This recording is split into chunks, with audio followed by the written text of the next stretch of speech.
SpongeX here, and I just saw Plankton the movie on Netflix, which is the second Netflix spin-off movie of SpongeBob.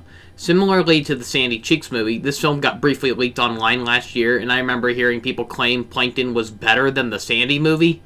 Honestly, I found the Plankton movie to be even worse. The animation was admittedly better, although Sandy looked worse in this movie. Like, she only had a fur render on her tail, it just made her look kind of untextured, or, I don't know, something about her looked off. She looked like a character from one of those low-budget Nickelodeon DreamWorks shows, but... So yeah, admittedly, visually it overall looked better, but the writing was a lot worse. It failed to make me laugh or get engaged with anything happening. I mean, as dumb as the Sandy Cheeks movie was, there were a few parts that actually did make me chuckle. And this one, no. I was like deadpan, like dead inside watching this. It plays out too much like modern SpongeBob. Everyone just acting dumb, loud, and annoying, and... you know, saying typical things that might make kids laugh, like, well, that just happened. It's that kind of humor throughout.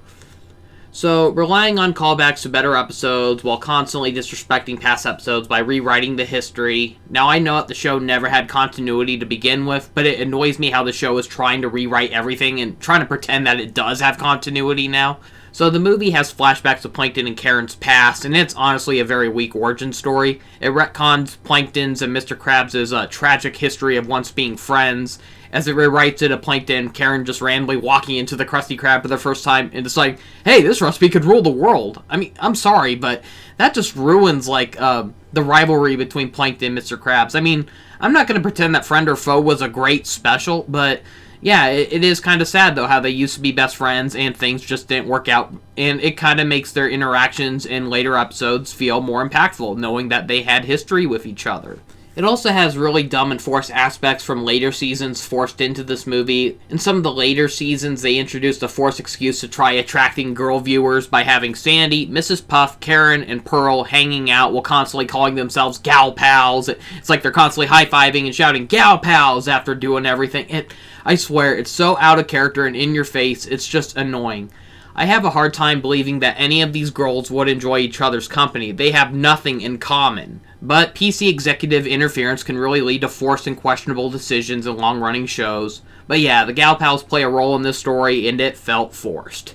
At least nothing from Camp Coral makes an appearance or reference. I mean, there's no Narlene, thank God, but the references are a real groaner. It's like they know that the story and jokes aren't entertaining enough. So here, let's shake the keys for the kiddies. Let's show Goofy Goobers or the Chum Bucket helmets from the first movie. It's like, oh my god, who cares? Yes, the SpongeBob movie was good when we were kids. The story was just unpleasant. And it felt like a mixture of episodes that weren't great to begin with. It mostly feels like a worse version of the Single Cell Anniversary where Plankton really neglects Karen on their anniversary. And he has to prove that he loves her, but all he's really trying to do is get the formula from her as he tricks SpongeBob into helping him. Will kids really get excited or have fun with this movie? I mean, it's basically a story about someone neglecting their spouse. Plankton just wasn't a fun or likable enough character to carry his own movie. And even the writers knew it to the point where they have to shove SpongeBob into near every scene in this movie. And just like in the Sandy Cheeks movie, he acts kinda out of character, too dumb to function. Seeing Plankton and Karen being a toxic couple, that was never fun for me to watch. I never really cared about episodes that delved into that. I always liked it better when, you know, Plankton's just a goofball villain, and then Karen was the snarky one to point out, like, oh boy, this isn't gonna work well. You know, it's like that's when they work better, but when they try having episodes all about them, I never feel like they actually work. So seeing a whole movie about their toxic relationship, along with terrible music numbers. I swear, like, I know the SpongeBob movies don't really have the best musical numbers, but it's like none of these were memorable. They were just awful. They weren't written well. They didn't sound well. The characters didn't sing them well. They were just unfun to listen to. So Karen gets fed up with Plankton not respecting her as she decides to go solo and tries to destroy the world by transforming into a giant robot. A lot of build-up that adds to nothing. So Plankton tricks SpongeBob into thinking that he'll help him save the world, but all he's really trying to do is plotting to kill Karen and take over the world himself. So, yeah, a lot of BS happens until the movie forces Plankton to have a change of heart out of nowhere, and he tries to apologize to Karen and win her back. So, this movie was a whole lot of nothing. It's hard to get invested with the character development in these movies when it feels so forced. You know the show will just act like they never happened as soon as the next episode airs.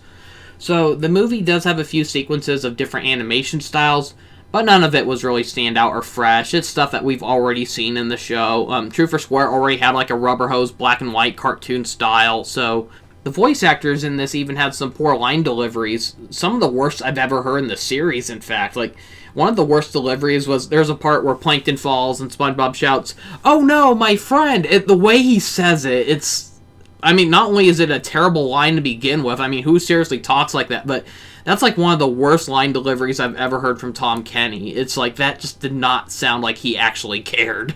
So, the Sandy Cheeks movie, it may have been a mess of a movie, but at least it had some fun new ideas that we haven't seen in the show before. We got to see Sandy and SpongeBob adventure through Texas to save their friends from a science lab. We got to finally meet Sandy's family. And as weird as it was, at least it was memorable for better or worse. Plankton tried fooling us into thinking that big things would happen with this movie, with Karen turning into an evil giant robot. I mean, the trailer flat out shows her, like, invading the surface world, and trust me, that really leads to nothing in the actual movie. Yeah, just skip this movie. The showrunners clearly don't care about treating their viewers like they have actual intelligence, so why should we care about actually watching this? SpongeBob has just fallen from grace. I'd rather rewatch the worst episodes from seasons 5 through 8 than rewatch this time-wasting movie. 4 out of 10. That's all I have to show for now. Thank you for watching. See you next time, and have a great day.